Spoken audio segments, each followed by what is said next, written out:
En este punto, no culpo tanto al PETCA. Quien hizo el tollo grande fue la Contraloría General de la República. ¿En qué sentido? ¿Cómo así? Pero es que no hay transparencia en el gobierno. Cuando el gobierno, con un borrador mandado a hacer a dirigentes del PRM, persigue a los de la oposición. Entonces, ¿de qué transparencia que estamos hablando? ¿De qué justicia independiente que estamos hablando? Corrupción, entonces, no hay tal expediente, Donald Guerrero. No, yo no soy abogado de Donald Guerrero, ustedes invítenlo a él. Pero yo te estoy diciendo que el informe está mal hecho y en cuanto a mis clientes, está muy mal hecho. Hay que esperar. Aquí nadie está tranquilo. La sociedad dominicana vive en estado de pánico y hay un terror judicial terrible. Aquí tienen miedo los jueces de fallar. Cuando fui ministro de Industria y Comercio renuncié porque el DERE-CAFTA fue un invento de la República Dominicana.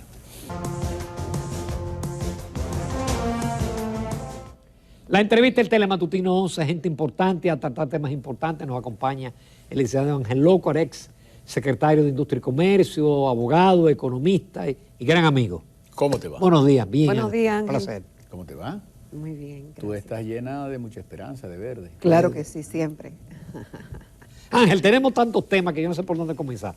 Pero yo quiero, por un artículo que tú publicaste este lunes y que se ha batido mucho en la opinión pública, que es el caso que involucra al ex ministro de Hacienda, Donald Guerrero, lo que se dice en la sabiduría popular o lo que se ha colado es que se aprovechó la transición para pagarle a personas que habían sido sus terrenos declarados de utilidad pública, que hubo comisiones, que hubo esto y lo otro, etcétera. Y tú eras abogado de una persona que De varios. de varios que recibieron, ¿no?, recursos por concepto de reconocimiento de deuda. Pero tú apareces mencionado. Bueno, pero lo que ocurre es que yo soy abogado. Yo procuro el cobro de mi cliente. Si tú llamas a un cliente mío al que tú le debes hace 65 años para pagarle el domingo, ¿qué yo tengo que hacer? Acompañarlo que cobre, porque finalmente todos los terrenos existen, todos están expropiados por el gobierno, ocupados por el gobierno. Tienen un expediente completo. Claro, no, un expediente tan completo que el director de Bienes Nacionales de este gobierno, Cedeño, envió a traspasar las propiedades, que es lo normal. Cuando tú pagas una propiedad, ¿qué es lo que tú haces? Que la traspasas a nombre del Estado en este caso, y el PETCA se opuso. Si se opuso es porque el expediente estaba completo. Si el director lo envió es porque estaba completo.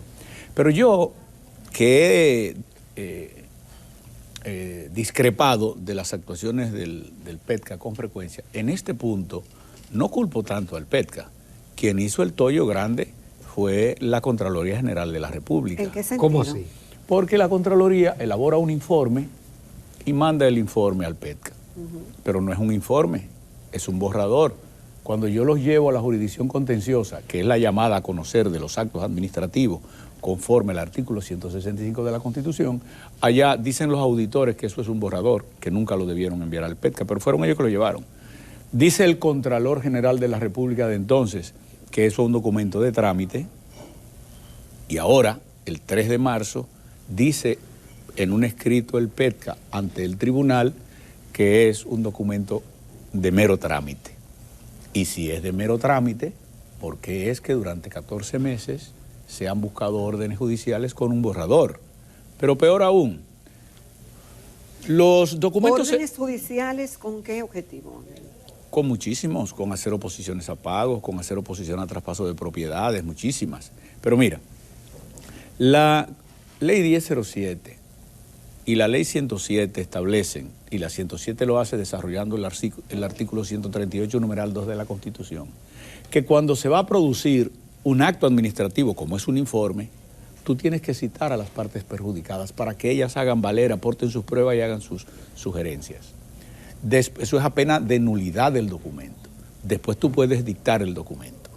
Yo lo que me pregunto es por qué la Contraloría, 14 meses después de iniciarse los procesos, 2 años después de haber hecho el documento, no ha convocado a nadie para la audiencia previa, que es obligatoria, para dictar un acto debidamente motivado, para notificar ese acto con las vías recursivas, porque eso es lo que dice la ley. Entonces tú no puedes hablar de perseguir la corrupción. Entonces no ha hecho nada de eso, pues entonces se congeló eso. No, simplemente está mal hecho y el tribunal tendrá que pronunciar la nulidad del documento. Pero el Ministerio Público está investigando. Pero el Ministerio Público tiene derecho a investigar, hasta sin informe de auditoría.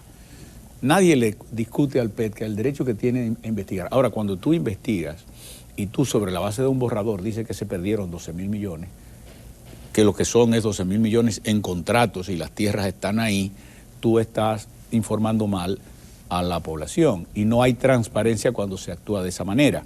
Pero es que no hay transparencia en el gobierno, cuando el gobierno con un borrador mandado a hacer a dirigentes del PRM persigue a los de la oposición. Entonces, ¿de qué transparencia que estamos hablando? ¿De qué justicia independiente que estamos hablando?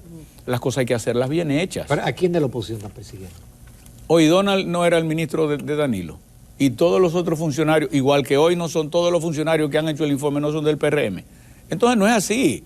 Haga el informe, cite a todo el mundo para que se defienda y con lo que resulte de eso, entonces usted apodera la jurisdicción. El informe penal. es que tú dices que no es con un borrador, sino con un informe. No, es que no existe el informe, es Por un eso, borrador. pero si es el borrador, tú lo que estás diciendo es que debe ser con un informe.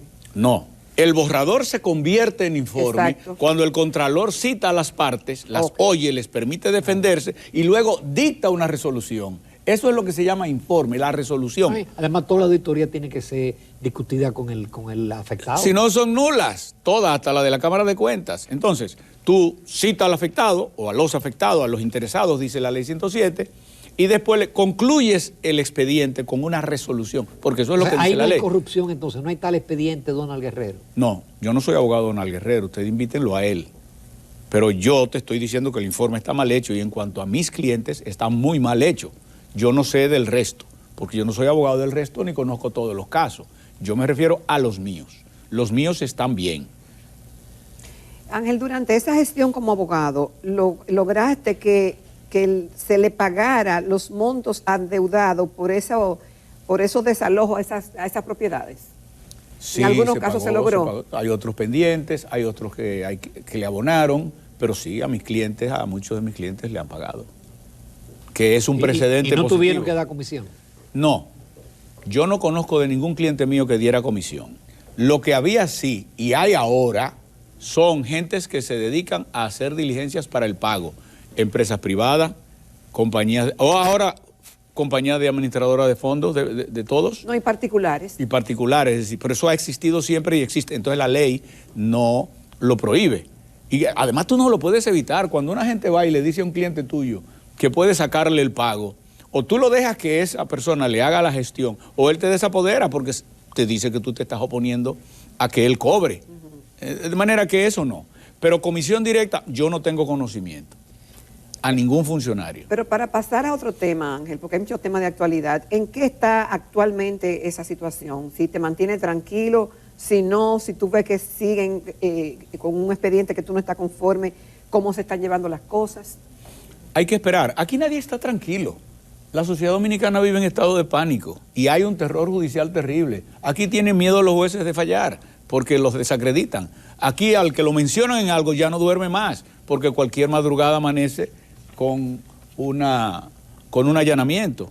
Aquí cualquier persona normal, pública, que si lo llaman va, vive atemorizado de que le hagan un allanamiento solamente para que el aparataje lo coloque en la opinión pública con un estigma. Entonces eso no es justicia. Yo con esa justicia de Luis no le veo ganancia.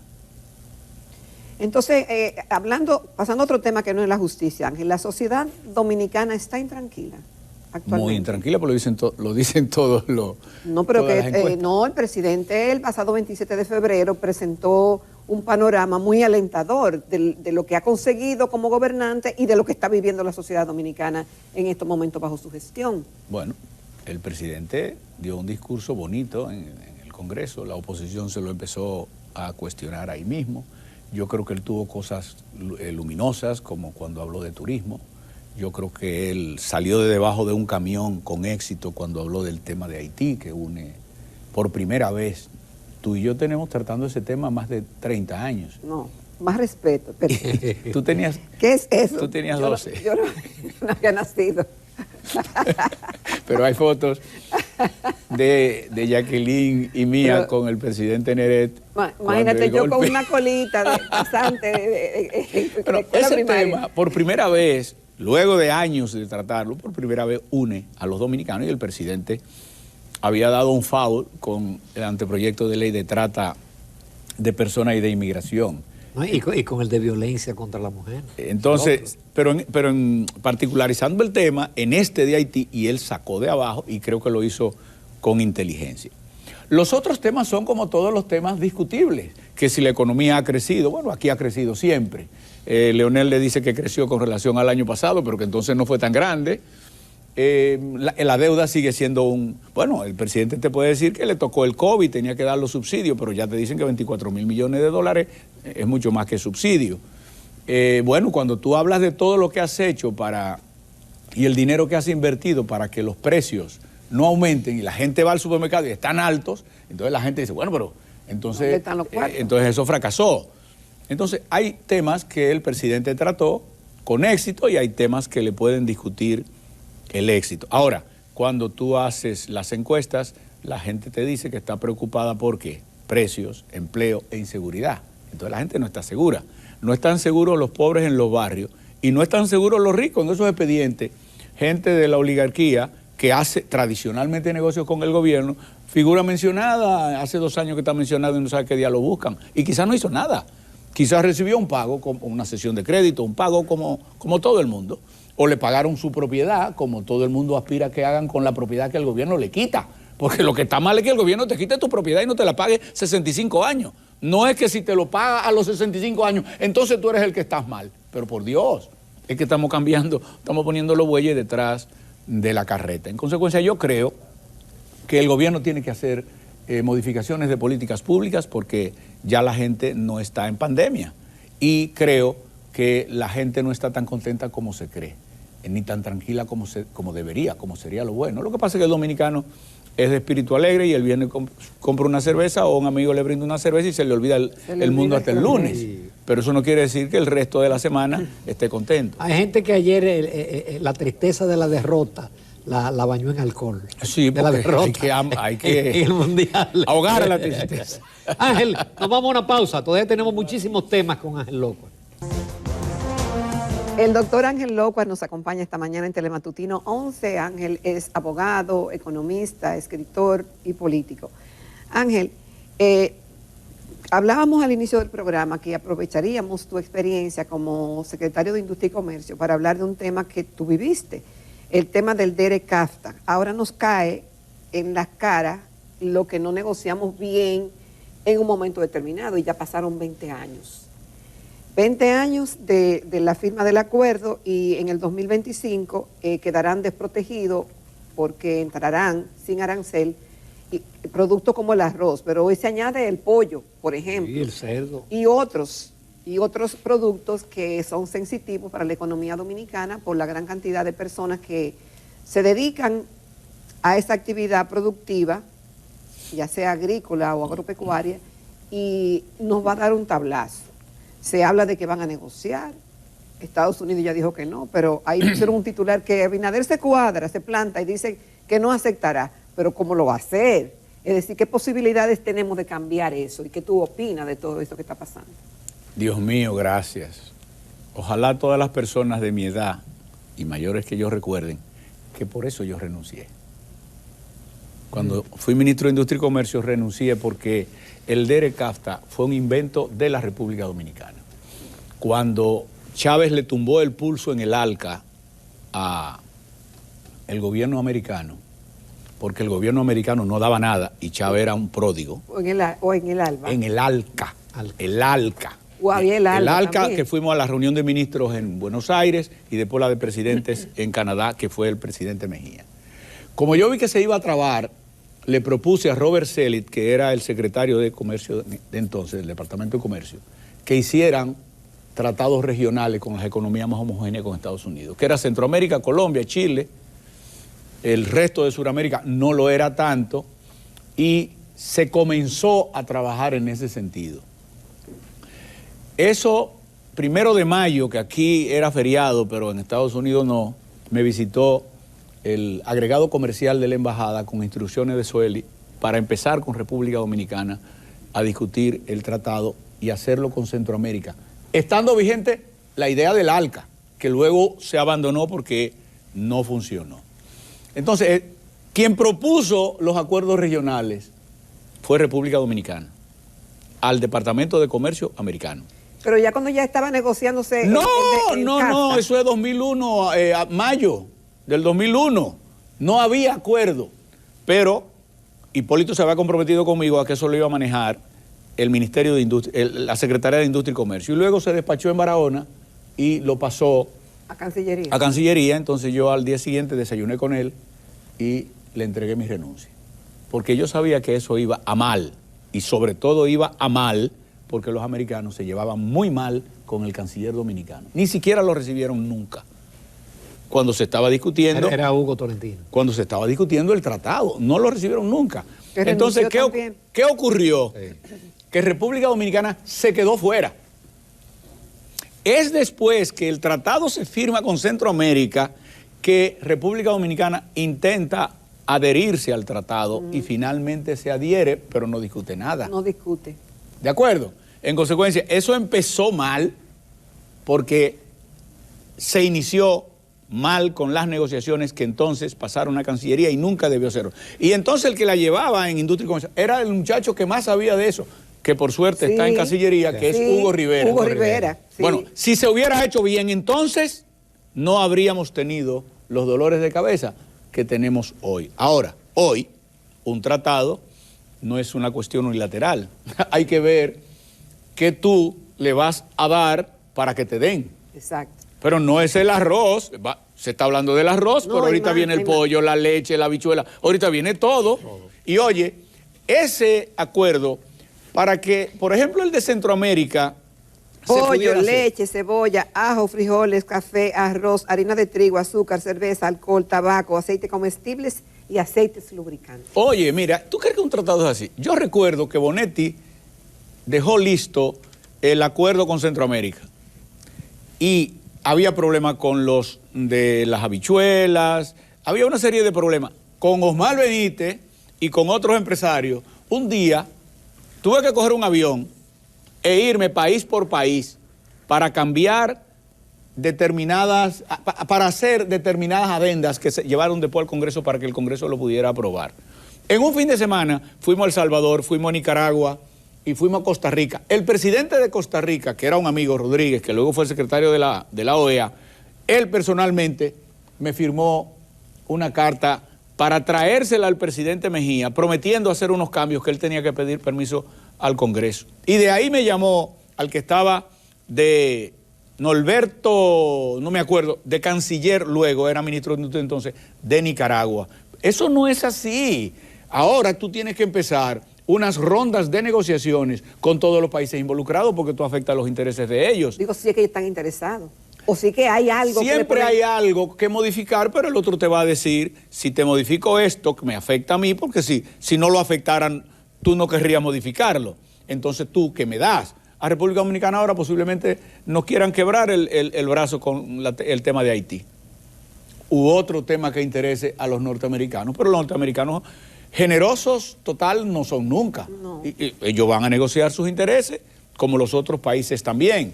De manera que ese es un temita al que ojalá le prestemos Pero fue un acuerdo atención. mal negociado. Pero yo recuerdo Que no se negoció, Que no se negoció. nos Bueno, adherimos. Ángel, nos adherimos, pero yo recuerdo en su momento, me cuentan que en ese momento las discusiones giraban en que la oposición política decía que teníamos que estar ahí. Teníamos Y que estar. Exacto. Es que teníamos que estar. Tú no podías hacer comercio si te salía del esquema de comercio americano, porque ahí es donde tú vendes y tus competidores, los otros países es que venden. Entonces, si ellos le dejan entrar su mercancía a los otros países y la tuya paga impuestos, tú sales del mercado. Es decir que teníamos que estar. Lo que debimos fue estar mejor. Y no estuvimos mejor porque por tonterías del gobierno entonces nosotros nos quedamos fuera y tuvimos que adherirnos. No pudimos negociar bien los intereses de la economía dominicana. Entonces ahora estamos pagando parte del costo, no todo, una parte del costo, pero no es porque el tratado era malo, es porque nosotros no negociamos, nosotros nos adherimos. Ángel, finalmente, el tema bancario, la quiebra de 3 bancos en los Estados Unidos, ahora se destapa el Credit Suisse en Suiza, ¿Tú crees que hay quien dice que esa es la punta del iceberg, que podríamos estar a las puertas de otra crisis financiera global? Bueno, cuando te quiebra un banco tan grande como el que quebró en Estados Unidos, aunque lo resolvieron en el fin de semana siguiente, y te quiebra un banco tradicional y tan grande como es que el Credit Suisse es decir Suiza. Sí. Eso es decir Suiza, ¿tú me estás entendiendo? Como tú dices, en República Dominicana, banco de reserva. La gente piensa en banco de reserva, o la gente piensa en Banco Popular, y ahora BHD. En consecuencia, cuando ese banco quiebra, es que todo el mundo tiene que poner su barba en remojo, y eso te afecta a todos los mercados. Las bolsas han caído, ha caído el precio del petróleo, ojalá que ahora eso se refleje en la tarifa eléctrica y en los combustibles, porque estaba entre 71 hasta 69, en ese margen cayó el precio del petróleo, que a principios del año pasado estaba en 130 y pico. En consecuencia, debería empezarse a reflejar esa baja en el precio de los combustibles en el mercado local. Ahora, eso debería hacer que nos preparemos para una crisis. En términos locales, bueno, tú fuiste por muchísimos años miembro de la Junta Monetaria. En términos locales, nosotros casi siempre hemos logrado vadear las crisis internacionales en el sistema bancario, excepto en el 2003, que también fue un error. Porque en el 2003 lo que había era que garantizar a todo el mundo su dinero y no empezar a pagar, porque la economía no aguantaba esa inyección de liquidez. Entonces matamos al paciente, no fue que el paciente murió, fue que lo matamos. Salvo esa crisis, la banca en la República Dominicana se ha manejado dentro de parámetros de normalidad. Ojalá que ahora también. Pero habrá que revisar eso de las alzas en las tasas de interés, porque las alzas en las tasas de interés para controlar la inflación han provocado recesión en varios segmentos de la economía y han introducido un elemento inflacionario adicional a través del alto costo del dinero. Han sacado a mucha gente del mercado y van a producir morosidad en las carteras de crédito de manera inevitable, porque el que compró un carro o una casa y pagaba 30 mil pesos y ahora le dicen que por el alza en la tasa de interés va a pagar 45, posiblemente no pueda, posiblemente pierda la casa, posiblemente pierda el carro. Antes será moroso. De manera que yo creo, Núñez, que tenemos que poner ojo avisor en la economía y en la parte monetaria de la economía dominicana. Eso de creernos que estamos bien y que no va a pasar nada, creo que sería un error. De acuerdo contigo, Ángel. Muchísimas gracias. Gracias. Por todos los temas que trataste y la claridad que arrojaste sobre el primer tema principalmente.